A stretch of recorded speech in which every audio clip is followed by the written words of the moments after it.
Well, hello, writers. Welcome to episode number 379 of How Do You Write? I'm Rachael Herron. So glad that you are here with me today talking about writing with writers who are getting the work done. And today we are talking to the awesome Jenn McKinlay. And this interview, you're going to love it. We talk about one of my favorite things, which is writing sprints. And I just recently had somebody ask me, what is writing sprint? And I was like, oh my gosh, if there's one other person in the world who doesn't know what one is, stick around because it's going to change your life. I can say that. I have seen writing sprints change people's lives. They certainly did mine. They got me to finish books. So that is coming up in the interview portion. And this intro section is going to be real short because I am in the States and I am recording this from the past. So what I hope that I'm doing right now, as you are listening to this, or as this goes live, or both, because there can't be too much of this, I hope that I'm getting a chicken super taco from my favorite vendor who is down on First in Oakland, one block off Lake Merritt.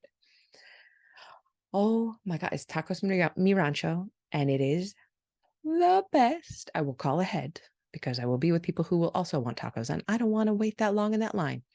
I will call ahead and I will order my 3 chicken super tacos. And the super means that they come with cheese and sour cream and guacamole. And they're so divine that I can taste them in my mouth right now. And New Zealand is perfect and wonderful and incredible. And it is not good. It is, in fact, bad at Mexican food, period.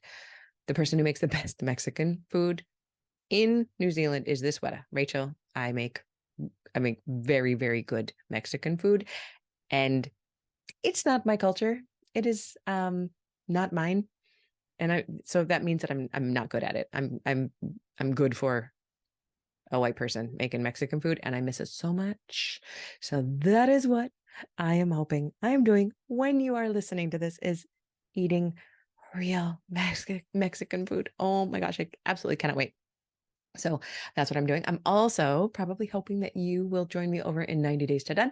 Yes, I am going to keep reminding you of that because either you're going to ignore me every time 90 Days to Done, the class, comes up because you don't need me, or it bugs you every time that I bring it up because you think I might not be able to help you, or that you're scared that I won't be able to help you and that you will let yourself down, perhaps again, perhaps for another time. And if that is you, I'd really like you to consider joining me over in 90 Days to Done from September to November.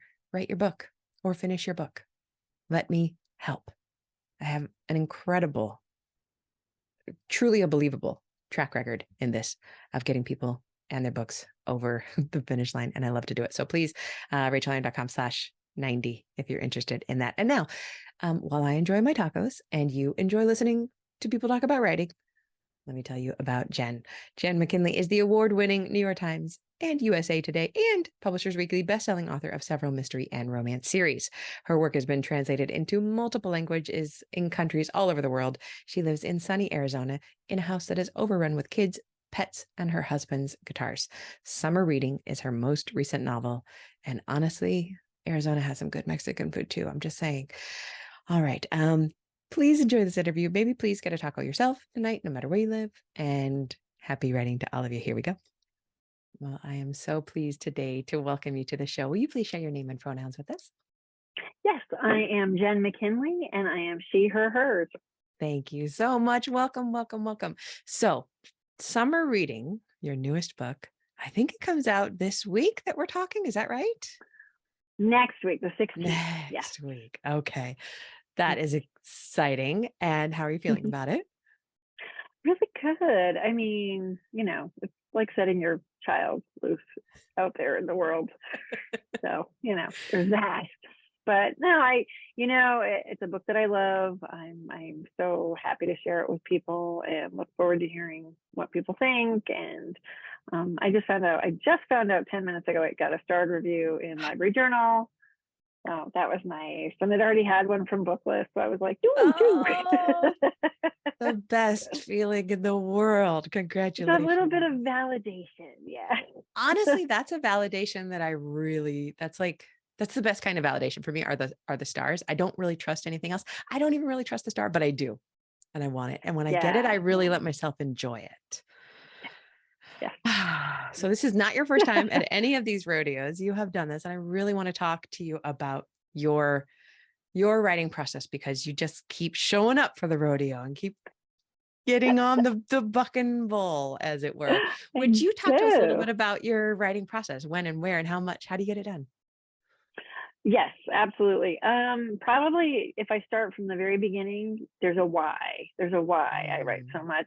And when I was just starting out, and this was like embarrassingly pre-internet. I mean, there was no social media. yeah. I used to go into bookstores, and people I would notice would be like Nora Roberts, and I would think, oh, and then there was the people who, were a huge hit, but one book. And I thought to myself, so you can either get all the real estate, write a lot, or you better write that one. And I'm like, well, the odds seem to be more in my favor if I write a lot and go for the real estate. So I just kind of had that always in mind. So Yeah. that's the way it's kind of gone. That's a I haven't had delightfully, the one. Yeah. oh, sorry, go on. Oh no, I was gonna say I haven't had the one like massive, lessons in chemistry hit. So I love that I do book. too. It's a great book. It's so good, and I'm excited about the movie too. So it's like the whole Oh, don't I screw didn't it know there up. was a But movie. yes, Brie Larson is Oh, gonna play. I know. Captain Marvel. Captain Captain America. Marvel. Yes. Yeah, get Captain it. Marvel. We're going to be Yeah, Marvel. embarrassed I one know. of those is right. My partner's like, get it right. But yeah. No, I know. All of a sudden, I couldn't remember. I think it's Captain Marvel. Captain Marvel. Yeah. Captain America? No, Captain America's the dude. My kids would kill me. But Ooh, anyway, no, that's Brie exciting. Yeah. Larson, and she's perfect. She's perfect. Yeah. So No, now she's it's perfect. just, well, the screenwriters. 'Cause I Yeah. worry. These are the things I Yeah. worry. Yeah. Well, exactly. Exactly. So I love that really deliciously pragmatic approach to writing. And I've also taken the same approach. Where do you fit the writing in your life? How much do you like to do a day? Do you work at home? Do you go to a cafe? What does it all look like? I think some people are very structured, and I admire them. And my life is just more fluid. It's Yeah. for the longest time I was writing around child rearing. Now I'm an empty nester, very new at it. And I thought, oh, it's going to be quiet. I have an office. I'm just going to, no. I guess I got used to writing in chaos. Yeah. There was a stretch where I literally had a full drum set. Like now I'm in an office, but I used to be in like the big room, and my husband's a musician, my boys are musicians. I had a full drum kit behind me, and I'd be like, doo, doo, doo, doo. I Like, have never heard anyone say so that. I've heard mothers writing in front of the television and stuff, but never in front of a no. drum set. That makes me want to die. Yes, it was yeah. We even got the quiet pads, that you put on the drums, and but anyway. But you have to get the words done. So I did. Yeah. So yeah. So yeah. When you So are writing, I do you have guess, a goal, a word count goal, or are you more of a yeah, time I was just person? gonna say so my days are fluid because I like the garden, and I have to work around weather, and I have a lot of pets, this Yeah. little farm, and I like to work out and stuff. So it really depends on the day, but the goals are 10 pages every day. I'll roll into the weekend if I can't get it done during the week, but I'm trying now to have weekends again, which is kind of a foreign concept, but so I'm working on that journey. You also Yeah. don't want to go stale. I'm always like, well, if I take 2 days off, I might lose the flow. So even if I don't write 10 pages, it will take going to read a little bit. But yeah, so it's about 10 pages a day. I only write one book at a time. And it usually takes me 2 to 3 months to write the first draft. Are So you more of a plotter or a pantser? total plotter, total plotter. I used to Total be a plotter. pantser. Yeah. Total. I need a map. Well, I think, I've been trying to figure this out for a long time. When I started, I was a pantser, Yeah. and it took me a lot longer to get things done. And then when I rolled into mysteries, I kind of needed to know who and the red herrings and so I kind of became a plotter. And then I returned to romance, and I found that plotting really helped. But my theory is I have no sense of direction. In real life, if you drop me in a mall, I will never get out ever. Like ever. I will have to live on Wetzel's pretzels because I'm going to die there. And I think writing is the same for me. I need a map. It's just a theory, but that's my theory. I think that's a wonderful theory. I do also have a theory that as writers go along, even the most hardcore pantsers generally need some kind of a plotting assist as they Yeah. go. We get tired of running into all of the the dead ends, especially when it comes to crime fiction. Are you still doing crime fiction, or are you just focusing on romance now? Still doing both. I No. still have a library lover series and a cupcake bakery, and I'm kind of back in London because I wanted to go to London, so I brought back the London Hat Shop, and my publisher's been super cool about it. They're like, yeah, whatever, every 2 years is fine. So Nice. yeah, so I'm still in both, and they balance each other. So like when I'm writing mysteries, I can read romance. When I'm Yes. writing romance, I can read mysteries. Keeps me happy. Yeah. What do you prefer? The first draft or the revision? The revision. I usually like my editor's input. We're very in sync. But also it's like all the bones are there. You're not figuring Yeah. it out anymore. And I usually like the polish. I like that. I enjoy it. Making it pretty. What is your biggest challenge when it comes to writing? Yeah. um I think I have always struggled with plot, whether it's a mystery or a romance. And I've done enough mysteries now that killing people is it's getting challenging, you I know. well, I wonder about that. Yeah, I've only written 2 thrillers and I'm out. I'm like, Yeah, it's like it's how many hard to ways think of can that. I yeah, I know, I Yeah. know. And it kind of makes you feel bad. But so for me it's like having a plot and the mysteries that's unexpected is kind of hard, because I've you know and then with romance the plot is difficult because it really has to be authentic. Yes. I don't do the miscommunication. I don't do we landed in the same place coincidentally. No, I need meat and I need my people to have real Yeah. stuff. I So, had I think plot is hard for me in all genres.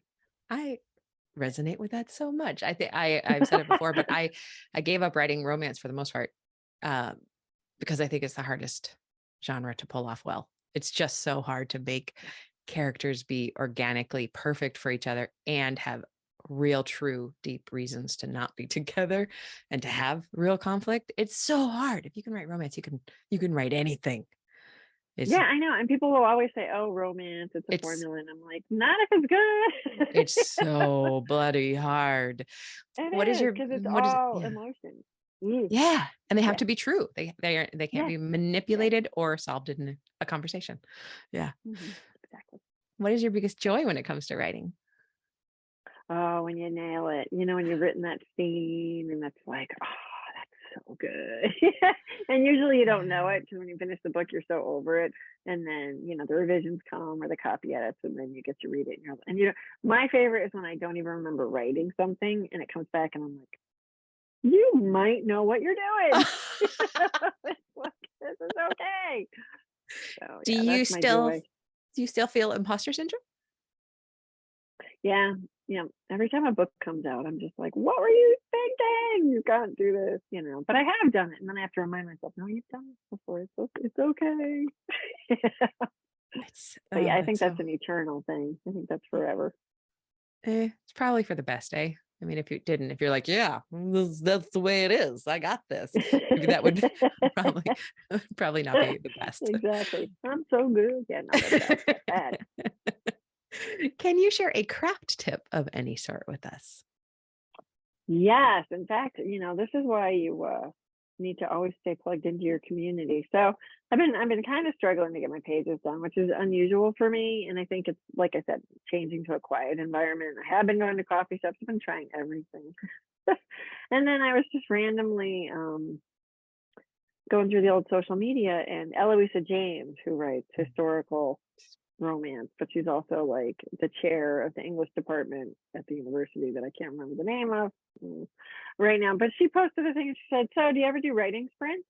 One of those like talking to the people kind of thing." And I'm like, "No, what is that?" And she went on to explain it's you set a timer for 25 minutes and then you just write. Like, so you don't pick up your phone, you don't go water your plants, you just write.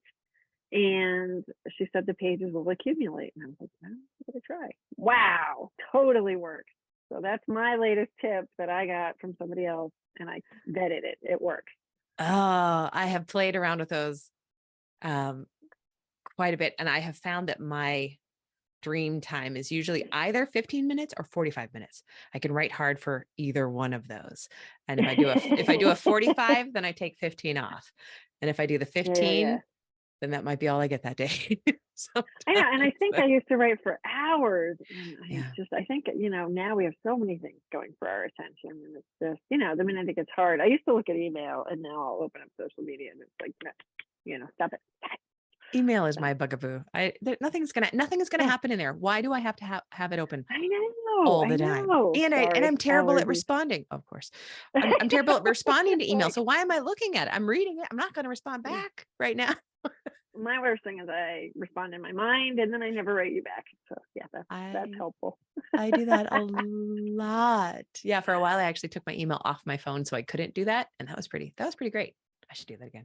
Okay, I know, fantastic tip. right? I I know. love a I know. writing sprint.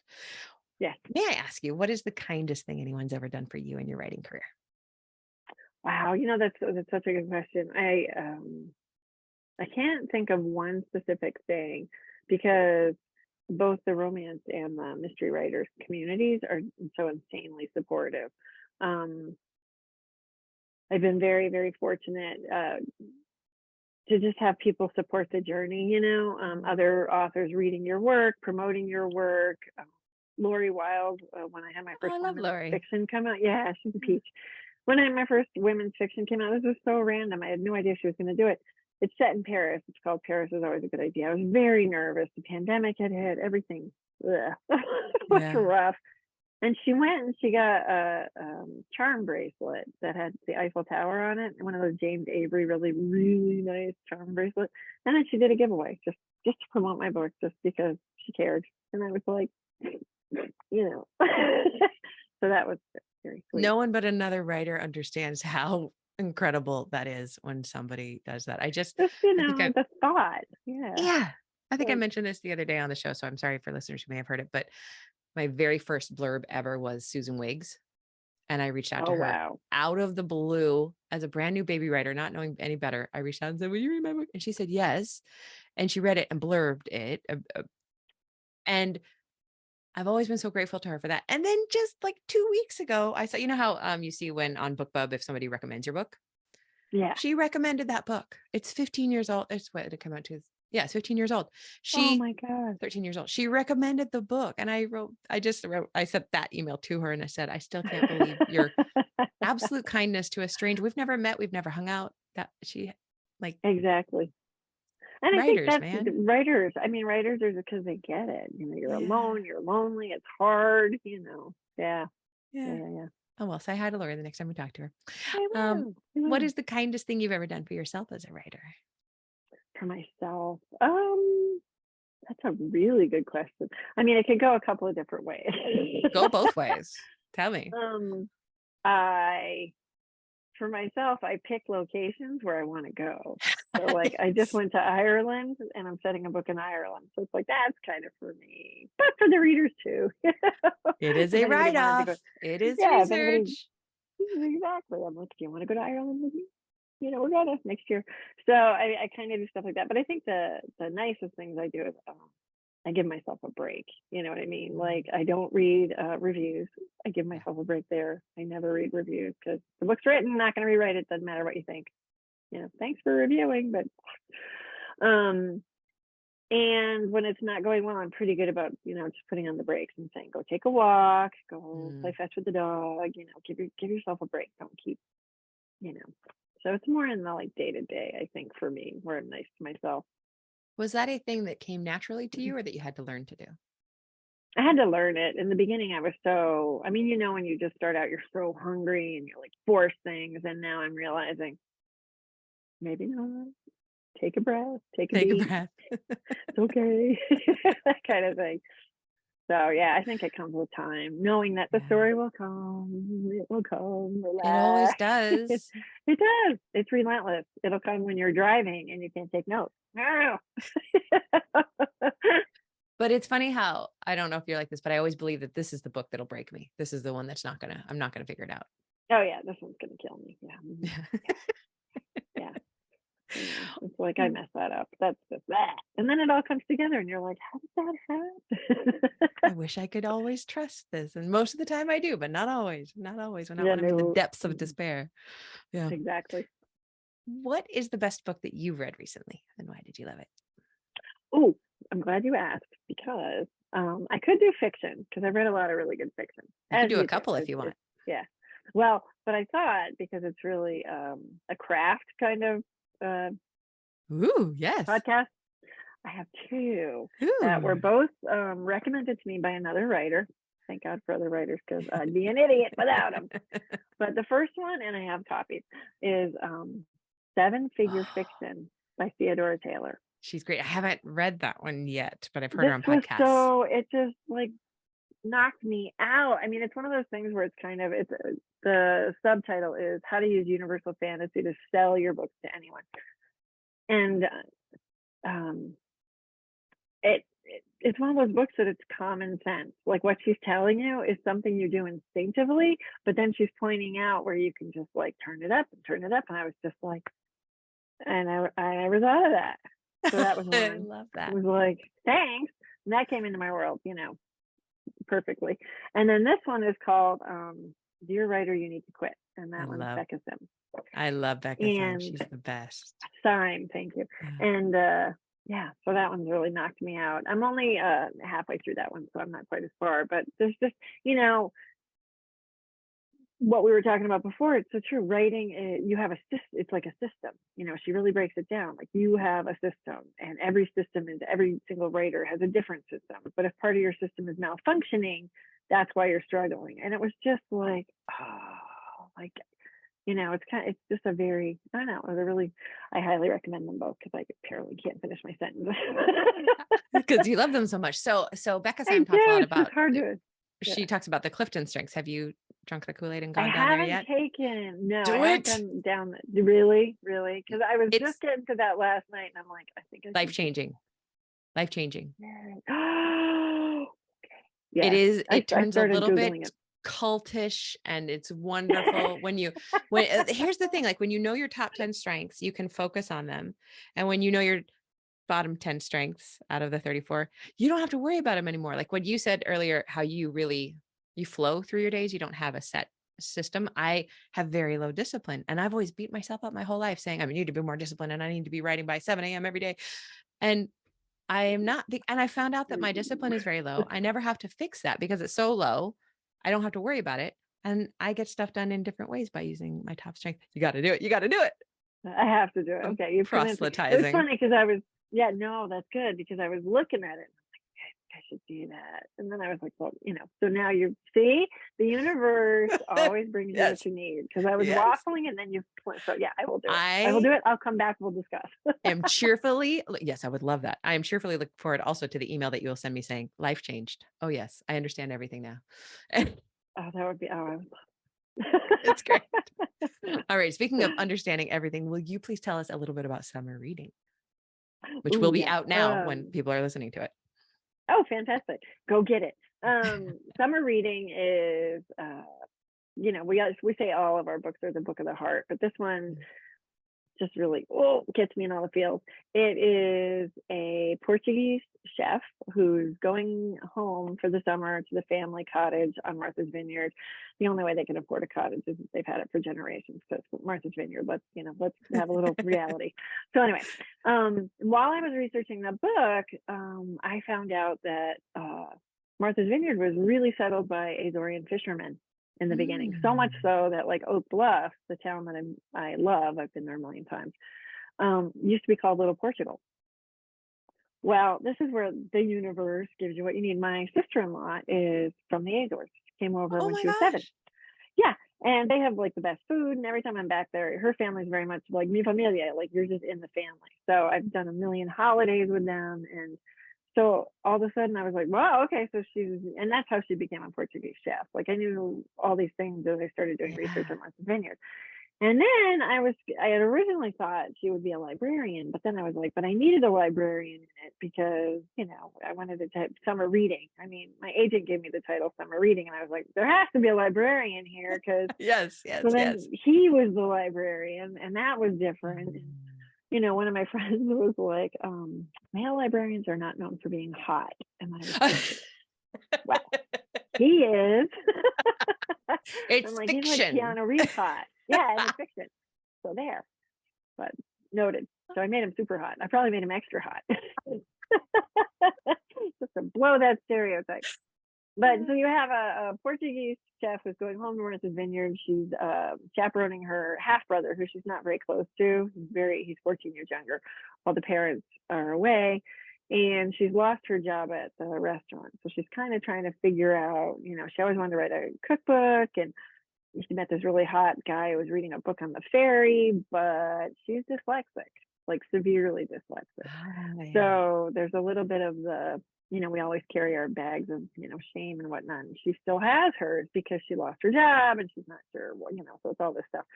But anyway, they meet on the ferry, and then her best friend is a librarian, her best friend Emily, and her brother's going to robotics camp at the library, can't escape the library. So she runs into him again, and it takes them a while to kind of, break through what's what, and she has to, really let him in. But he decides to help her write a cookbook, and she's going to help him find the dad that he's looking for. He's just there. His mom's kind of a wackadoodle artist type, and he doesn't know his father's name. He just knows that his mother got pregnant on the island in 1989, so he's going to find his dad. So it's all these different things, and it was just super fun to write, and I just really got attached to them all, So anyway, I hope I can people actually enjoy it. I can see the love for them on your face, Yeah, I just am so fun. I think that's the magic of what we get to do. Whether it's a mystery and you get to make a good triumph over evil, because really, if you read the newspaper, that's not happening all the time. So that's one. And then with romance, it's like you get to help these two people connect. And everything I do is with, comedy, because life's hard. So for me, it's like, if we can laugh and fall in love, it's like, well, heck, that's a pretty good day. This sounds absolutely wonderful. You do write about cooking a lot then. Are you an avid cook? No. No? No. Are you an I'm avid a baker. eater? Oh, you're a baker. I am an eater. I'm a big eater, but I'm a baker. And my husband and I figured out that there's two types of people. There are bakers and there are cooks. I'm a cook. And he's a cook. And yeah, I'm a baker. I can make cake, pie, cookies, cinnamon rolls. I'm all over it. But he would look at me like, yeah, it's like chemistry. I can't do that. That's so funny. I am a cook and my partner's a cook, and we have never, I'll make cheese scones every once in a while, but otherwise, we've never made a birthday cake in this house. And cupcakes don't exist. we don't have any breads. I like to eat them, but I know aghast. Jenn, thank you so much. Where can we find you out there in the world? I have a website, jennmckinlay.com, and I am on Facebook, and it's Jenn McKinlay Author. I'm on Instagram, and it's @McKinlayJenn. I'm playing with TikTok, but I just go right down the rabbit hole. It's like I'm supposed to be posting stuff, and then I find myself watching everybody go from a still picture to they're a bride, and I'm like, oh. Or that one that got me was when everybody was going seeing their adolescent self. Oh yeah. So it was like they kept doing this, and I would just sit there and watch 3 hours of that and be like, anyway. Mine is all puppies. Yeah, mine is lots and lots of dogs. And kittens, and there was one girl who had. Did you see the girl who had the email? I think. Oh, a manual. Yes. Well, I went down that for I think I lost a month of my life just looking for a manual. You know what I mean? So I'm out there. Good luck. I love to. Good luck. I'm probably lost out there somewhere. Thank you so much, Jenn. This has been absolutely delightful. Happy writing to you. Thank you. And you too. Thank you, Rachael.